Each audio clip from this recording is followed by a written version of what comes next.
Sauvage. Bonjour Camille Vidal-Naquet. Bonjour. Bonjour Félix Mariteau. Bonjour. C'est un film choc qui a été présenté dans la semaine de la critique au Festival de Cannes et ici au Festival du film francophone d'Angoulême. Premier film coup de poing, salué par toute la critique. On est touché par cet accueil. Ah bah, alors surtout c'est assez inattendu. Il faut d'abord gérer, je crois, le passage entre un film qui est aussi intime. On travaille vraiment presque dans le secret, dans l'intimité, et un film qui se retrouve aussi public aussi vite en fait. Ça, c'est la première chose à gérer. Et puis oui, bien sûr, c'est très intimidant aussi, très impressionnant. On est assez heureux en fait quand on fait un film comme ça de voir en fait l'émotion que ça crée chez les gens, qu'en fait ce qu'ils perçoivent dans le film, je crois, c'est la spontanéité et le côté humain en fait du personnage. C'est ce sur quoi vraiment nous on a travaillé, dire qu'on est conscient qu'on a fait un film dans un milieu qui est dur, mais c'est vrai que nous on a vraiment axé le film sur cette humanité-là, sur cette douceur du personnage, et j'ai l'impression, d'après les retours qu'on a, que c'est ce que les gens reçoivent, et ça je crois que c'est vraiment ça nous rend vraiment très heureux. Ça s'appelle Sauvage, regardez. Vous avez quel âge ? 22 ans. C'est quand la dernière fois que vous avez dormi ? Cette nuit, j'ai pas dormi, mais la nuit d'avant, je crois que j'ai dormi. Est-ce que vous avez un partenaire régulier ? Ah, t'es bien là ? Je sais pas. Pas vraiment. Ça fait combien de temps que vous vous prostituez ? Un certain temps. Mais vous avez pas envie d'autre chose ? Pourquoi j'aurais envie d'autre chose ? Ce personnage, Léo, que l'on suit dans les rues de Paris, dans cette quête de liberté au fond, c'est ça qui le marque particulièrement. Je crois que sa quête, elle est plutôt dans l'amour et que c'est son état de fait, la liberté. J'ai pas l'impression qu'il cherche sa liberté parce qu'il est tout le temps en train de l'assumer et de l'appuyer, de faire des choix qui sont des preuves de sa liberté. Je pense que c'est plutôt, il a un peu comme un syndrome de ballon percé où il a sans arrêt besoin de se remplir d'amour parce qu'il est sans arrêt en train de tout déverser. Sans concession, sans réfléchir, sans besoin de contrepartie. Voilà, il est dans un don absolu de lui sur l'amour, sur l'émotion, quoi. Oui, la caméra vous suit à chaque instant, chaque seconde ou presque, filme les peaux, filme de près, une espèce d'animalité, une sorte d'instinct de vie qu'il ressent dans cette quête de l'autre et de l'amour.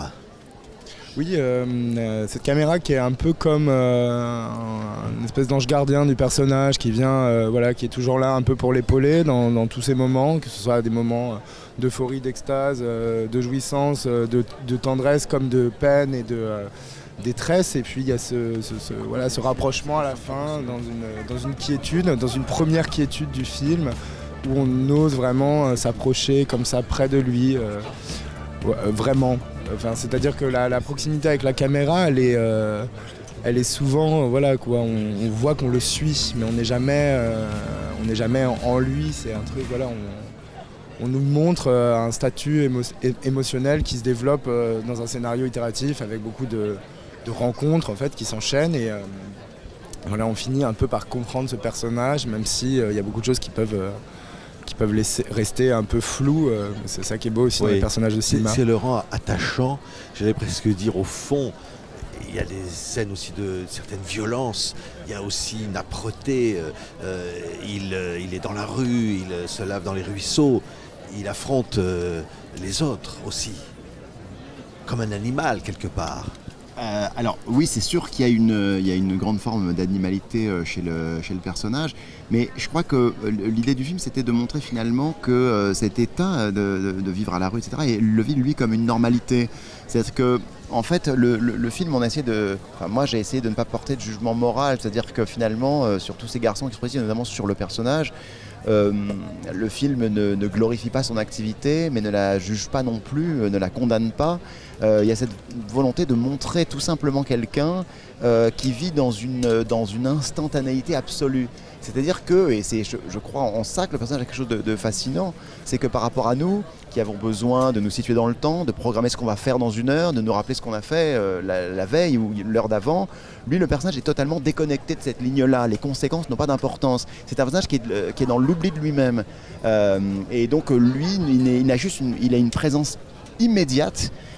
Et je trouvais intéressant de montrer justement que ce n'est pas un personnage qui rêve d'un idéal. J'ai l'impression qu'on fantasme souvent cette idée de gens qui ne vivent pas de la même manière les règles sociales, et on a toujours l'impression qu'ils ont envie de s'en sortir, mais on ne se pose jamais la question de se sortir de quoi pour aller où, parce que s'en sortir, ça reste très abstrait. Et dans le film, pour moi, il y a une scène qui est importante, c'est cette scène où la femme médecin qu'il rencontre lui demande en gros d'essayer de trouver des moyens pour qu'il arrête la drogue, etc. Et ce que je trouvais intéressant, c'est de montrer un personnage qui n'est pas du tout un rebelle, qui lui dit mais non, ça ne m'intéresse pas, mais qui ne comprend pas pourquoi la femme médecin lui demande ça. Ça n'a pas de sens pour lui. Il demande juste une explication qu'il n'est pas capable de lui donner la femme médecin, pas parce que pour elle c'est normal, mais c'est juste l'idée de montrer qu'on a un personnage qui effectivement qui ne peut pas se plier à la norme sociale qu'on connaît tous et qui vit de manière totalement autre. Et que le personnage pour moi il était assez opaque, il est un peu difficile à comprendre et à accepter pour cette raison-là. Oui, Félix, être Léo comme ça, c'est une expérience d'acteur incroyable quelque part.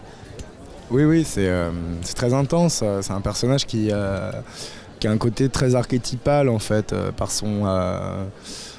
sa marginalité, par ses choix, par sa candeur, etc. Donc c'était vraiment très intéressant comme ça d'oublier toutes les structures culturelles qu'on connaît, tout le fonctionnement social, pour entrer vraiment dans une espèce de résonance directe, de vibration d'amour directe sur toute chose.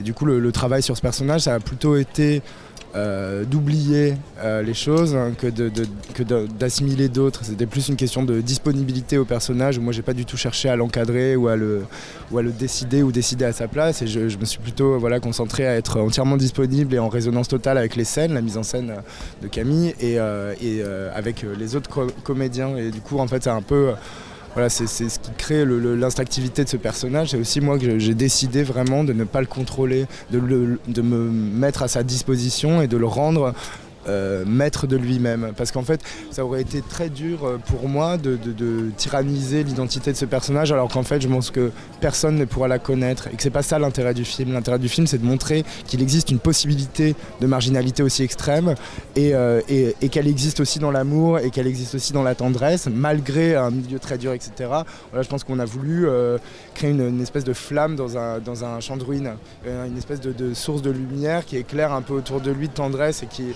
irradie en quelque sorte, et c'est ce qui crée un peu peut-être c'est un peu étonnant de le voir comme ça aussi candide. On s'attend pas à ça, et pourtant en fait lui il se plaint jamais. Il est c'est une belle leçon de vie ce personnage. Oui. Merci beaucoup, merci Camille Vidal-Naquet pour ce premier film qui a vraiment créé beaucoup d'émotions au Festival d'Angoulême. Félix Marito qu'on avait vu dans 120 battements. Merci à tous les deux. Merci Ça à vous. s'appelle Sauvage. Merci. Merci.